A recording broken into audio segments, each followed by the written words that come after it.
السلام علیکم ورحمۃ اللہ وبرکاتہ۔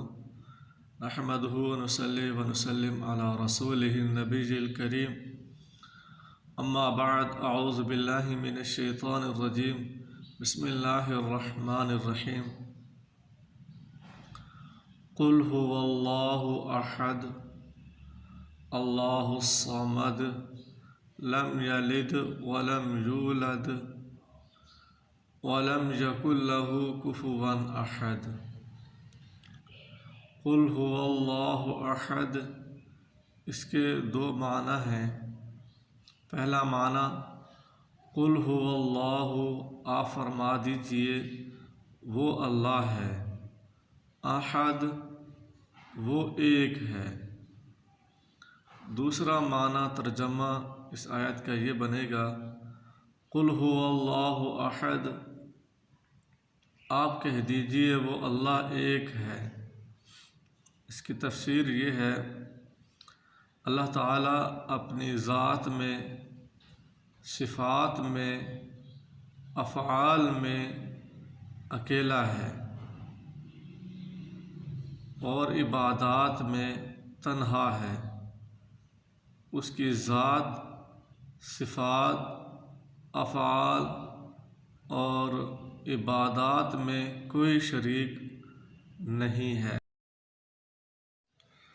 اللہ الصمد اللہ تعالی ہی بے نیاز ہے۔ صمد کا معنی قصد کرنا، ارادہ کرنا ہے۔ اللہ تعالیٰ ایسا سردار ہے کہ لوگ اس کی طرف قصد اور ارادہ کر کے جاتے ہیں۔ لوگ اس کے محتاج ہیں، وہ کسی کا محتاج نہیں ہے۔ یا ایھا الناس انتم الفقراء الی اللہ اے لوگو تم سب اللہ تعالیٰ کے محتاج ہو، اس سے مانگنے والے ہو۔ لم یلد ولم یولد وہ کسی کا باپ نہیں ہے، ولم یولد اور اس کا کوئی باپ نہیں ہے۔ اہل یہود نے اور اہل نصارہ نے اپنے عظیم پیغمبروں کو اللہ کا بیٹا بنایا۔ اللہ تعالیٰ نے فرمایا، اہل یہود نے عزیر کو اللہ کا بیٹا بنایا اور اہل نصارہ نے عیسیٰ ابن مریم کو ابن اللہ بنایا۔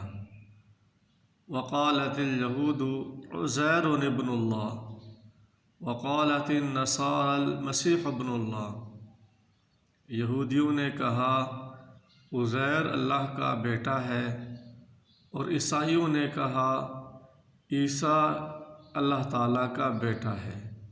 اللہ تعالیٰ نے ان کا رد فرمایا کہ اللہ تعالیٰ کسی کا باپ نہیں ہے، اللہ تعالیٰ کی کوئی اولاد نہیں ہے۔ مشرکین نے ملائکہ کو اللہ تعالیٰ کی بیٹیاں قرار دیں۔ وَجَعَلُوا لَهُ مِنْ عِبَادِهِ جُزْءًا اور انہوں نے اللہ تعالیٰ کی مخلوق میں اس کے حصے بنا رکھے ہیں۔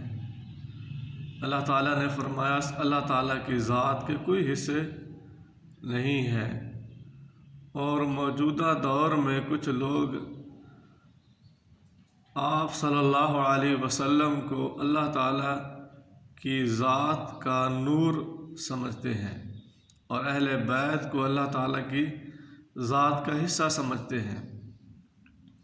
اللہ تعالیٰ نے ان سب کا رد فرمایا ہے۔